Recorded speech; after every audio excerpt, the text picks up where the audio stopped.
Hello, everybody, and welcome back to NCAA 2004 in the Alabama Crimson Tide Dynasty. We are coming in here. This is week number 1, ladies and germs. Our first game of year number 4 with huge aspirations, big ol' aspirations, and we're going to get that road started against the San Diego State Aztecs football team. Now, in my very limited research here, this is the first time these teams have ever played against each other. So, according to Wikipedia, there are no previous matchups between these two programs, which I can believe. I don't know how many times Alabama's just casually went over to California to play one of the Pacific teams, Mountain West Pacific teams, So this is going to be the first meeting, I guess, between these two teams. So hopefully it lives up to the hype. This is a bit of a long one here, so hopefully it is a bit of a doozy and enjoyable. So San Diego State doesn't come into this one matched up all that well, being ranked 80th in the country to start the season off, and we are, of course, ranked number 4, so this is a top 5 matchup for the Aztecs, but still, one heck of a travel that we're going to have to do here as we look to improve on our 11-2 record from last year and hopefully maybe get over that natty hump that Nick Saban by this point would also get over. So we're coming in here with a bit of a new look roster here. Now we have Farrell, a new running back, Lamont Farrell, a new running back. I have notes now officially in front of me, so I'm reading off of my notes. But we have Lamont Farrell now, who's going to be a first-year starter. He is a sophomore.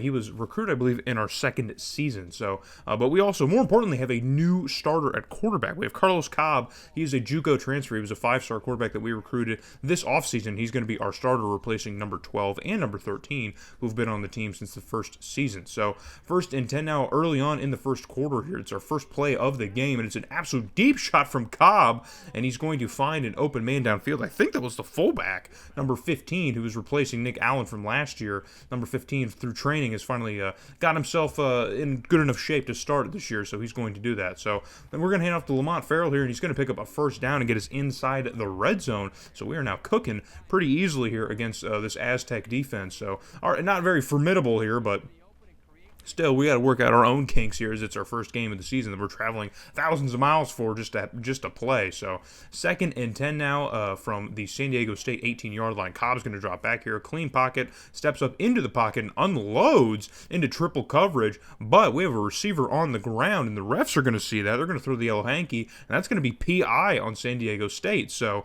we're going to take a 1st and goal inside the 5 now. And I believe that was Carroll, who wasn't listed. We didn't look over him on the depth chart in the offseason video, but he is still on the team. We still do have Carroll. We lost Garland last year. He did graduate, but we still do have Carroll. So on a 3rd and goal here, Cobb's going to drop back here. Pressure's picked up on the edge perfectly, and we find Carroll on the next play as he's standing in the end zone wide open, and we're going to get our first touchdown, Crimson Tide touchdown of the season. So Carroll, from a receiving standpoint, didn't do a whole lot last year, but he was a great kind of gadgety dude, just kind of there when we needed him in a pinch, just like right there on 3rd and goal. But obviously we're going to look at Chris Kelly and Jamil Spears to really carry the brunt of the receiving load like they did last season. So San Diego State can't do much with the football here, so a couple minutes later we are back on the field, and Cobb is unloading one to Spears. We were just talking about Jamil Spears, and there he is getting busy, getting inside the 10-yard line. So first time we are calling his name today in this video, probably not the last, definitely not the last. So another 3rd and goal as San Diego State's making us fight for every inch possible, and we are going to draw another penalty, or our first penalty of the game, and it's going to be a false start. So someone's going to move a little bit early on that line. Not sure who it was, and we're looking at the tight end here.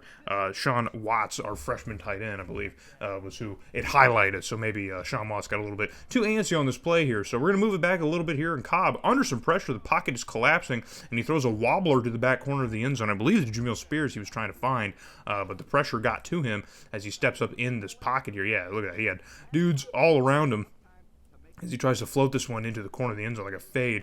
And so we're going to take a field goal, but we are now back on the field as San Diego State's offense continuing to struggle, and Carlos Cobb is wasting no time finding Jamil Spears along the sideline for another humongous pickup. And there you see the passing comparison. We are already just torching San Diego State's offense here in this first quarter. So on 1st and 10, Cobb's going to drop back, all day to throw, and he throws it across the middle of the field, and he finds Chris Kelly for his first touchdown of the season, and the second touchdown of the day. day for the Alabama Crimson Tide offense. Just a beautiful throw, and Carlos Cobb was already just slinging it across the field, man. He was by and large the best quarterback we had on the depth chart here by about, I don't know, maybe 7 or 8 points, overall points, so he's living up to that expectation as we take a 17-0 lead over the Aztecs after just one quarter of play. But San Diego State's offense is finally going to get something rolling here coming out of that little intermission. And under pressure, Fox, the San Diego State quarterback, gets rid of it and finds a receiver deep downfield inside the 20-yard line.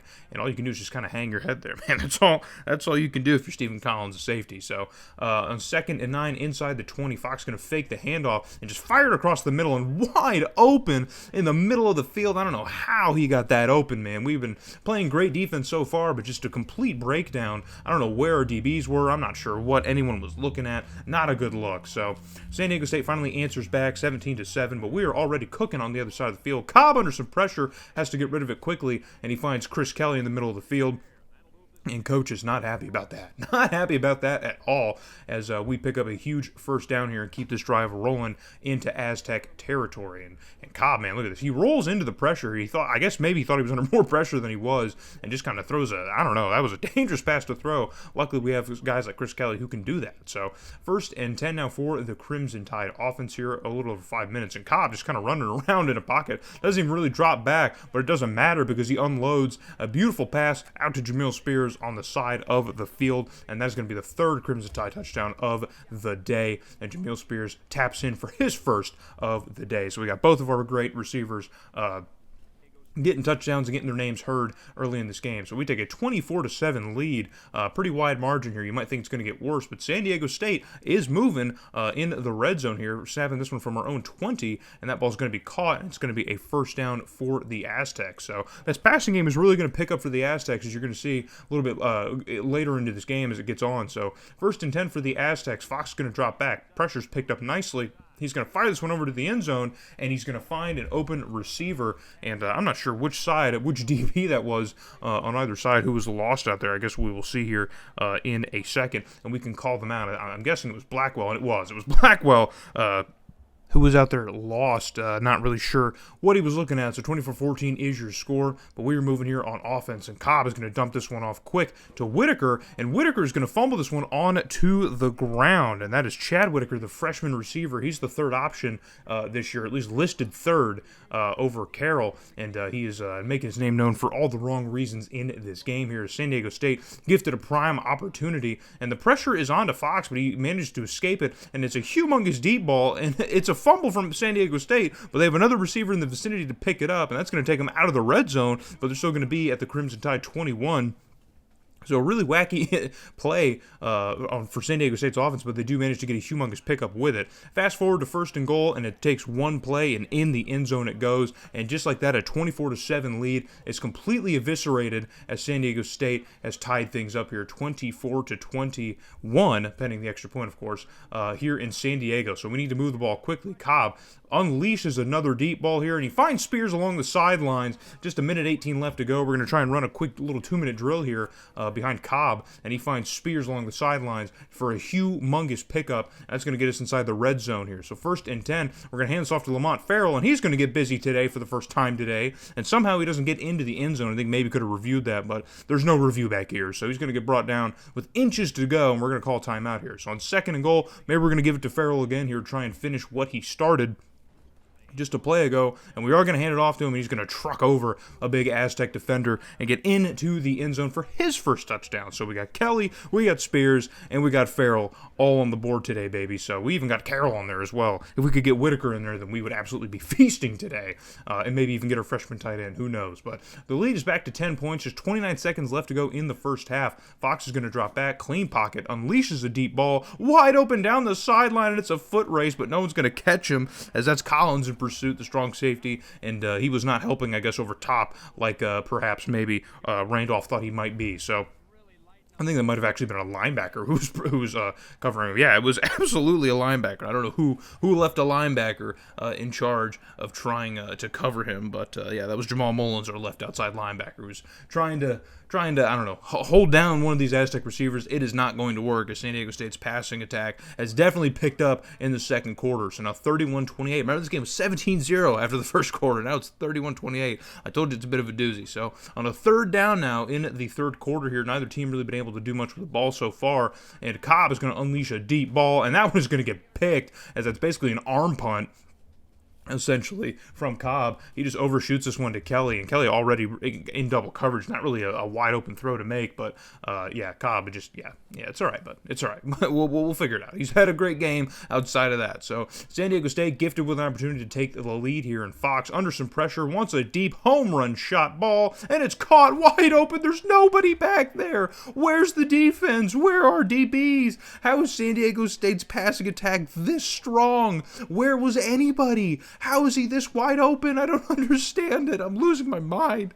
Oh, man, completely wide open. That might have been the running back, too, who was open. I'm not sure, but a brilliant play by San Diego State to take their first lead of the game, and it's in the second half. And Cobb making more mistakes here. He tries to flip this one quickly to Jamil Spears, like a receiver screen, but Spears wasn't even ready for the football, and it ends up being a backwards pass. So San Diego State's going to get another opportunity, this time in the red zone, and they're going to hand it off to the running back. He's got some open space making people miss, and he's in the end zone. So back-to-back San Diego State plays result in touchdowns for the running back, and now we find ourselves in a bit of a hole, man. We were up 31-28 just a couple minutes ago, and just like that, this game is completely flipped on its head, and now we're going to be playing catch-up with the San Diego State Aztecs, man. What a wild first game we have here. 42-31 with just 3 minutes left in the third quarter. We are working it in to Aztec territory. Cobb drops back, unleashes this one, and he finds Jamil Spears in the end zone for a touchdown. And just like that, man, we're crawling our way back here. Is now pending the extra point. It's going to be 38-42, back to a 3-point ball game, or a 4-point ball game, if we can just keep the offense rolling here. But we got to get a stop on San Diego State, man. We have not been able to stop this offense, but we do manage to get one. So on 2nd and 12, Cobb drops back, another deep shot. How many deep shots in this game? And we're going to keep throwing them as long as they keep working. And there's Whitaker. He's going to get his first as a member of the Crimson Tide. The freshman receiver is going to get his first touchdown here. So after coughing the ball up earlier in the game, and that mistake didn't even end up costing us nearly as much as Cobb's interception or Cobb's backwards pass, but Whitaker finally makes up for his mistake as he gets his first touchdown as a member of the Crimson Tide. So we're going to retake the lead at the end of the third quarter, 45-42, man. A 3-point ball game it is back to. So we once again have the football again as San Diego State struggling on offense late in the third here, and Cobb is going to unleash another deep shot, and I think that's Whitaker again. He's off to the races. No one's going to catch him, and have yourself a day, young boy, and have yourself a day, not so young boy, but first-year starter Carlos Cobb, as he finds Whitaker yet again, Chad Whitaker, the freshman, for another touchdown, and Whitaker was completely wide open, man, completely. I'm not worried about the receiving core. I was worried last year because Kelly and Spears weren't really that high overall-wise, and we didn't have anyone behind them, but it seems to be working out pretty well, so we're up to a 10-point lead. Fox is going to unleash this one, and that ball's tipped, and it is picked off as Blackwell gets his hands on it. And then I believe it might have been Ben Matthews, the free safety. It is. Ben Matthews gets the pick off of the tip here from Blackwell. So 3rd and 1 here. We're going to need to kill some clock, and we're going to hand it off to Lamont Farrell, and he's going to pick up the first down and get us into the red zone. So we'll be able to kill some time here. But if we can add another score on this drive, we could effectively put this game away, essentially. So on a 2nd and 8, Cobb's going to drop back here. He's going to look towards the end zone, and he's going to find Jamil Spears just standing on a little button route here, and he's going to catch that ball for a first down. It's going to be goal to go for the Crimson Tide. So 1st and goal now from about the 3 or 4 yard line of San Diego State. We're going to try and punch this one in if we can. We're going to hand off to Lamont Farrell, and he's into the end zone for his 2nd touchdown of the day, and that one should just about put this one out of reach for San Diego State. I can't imagine they'd be able to overcome that deficit, but they would add another touchdown to make it back to a 10-point game, but they wouldn't have nearly enough time to complete a rally as they still needed 2 more scores to win the ball game. So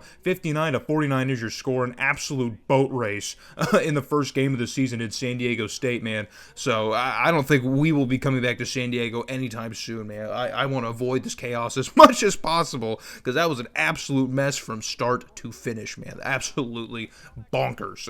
Just crazy. So, and someone suggested forever ago to up the quarter lengths, and I'm glad you did, sir, because this is what we're talking about. Over 1,000 yards of offense between both teams. We win the third down battle here, but it didn't really matter because so many deep balls, man. So many deep balls and big plays from both teams. And this is a bad look for the number 4 team in the country. This is real life, man. We'd probably drop in the rankings for this kind of performance, but 59 points, it's hard to overlook that. So looking over Carlos Cobb's day, man, look at that rating, man. 20 for 25 for 463 yards and 6 touchdowns. We could overlook the pick and that backwards fumble, man, because that is just absolute. I mean, number 12 never had a game like this, ever.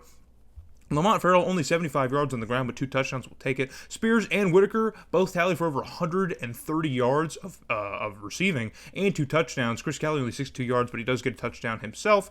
And then looking over the defensive battle here, number 85, our right end, was 3rd on the team in TFLs last year, so he's making his name known so far in this season. So coming out of that game here, we sim our next 2 games here. One out of conference, we beat Eastern Michigan out of the MAC, and then we also win our first conference game against Kentucky on the road in a major way. So that's going to lead us into our rematch in Hattiesburg against the Southern Miss Eagles, a high-ranked matchup from year 2, I believe, that we lost, and we're going to get our rematch this year in Hattiesburg against number 12 Southern Miss. I wanted all to smoke when we did the custom schedule, so I hope to see you guys back in Hattiesburg, Mississippi, when we take on those Southern Miss Eagles, try to continue our reign of terror right now in the SEC. So hope to see you guys there.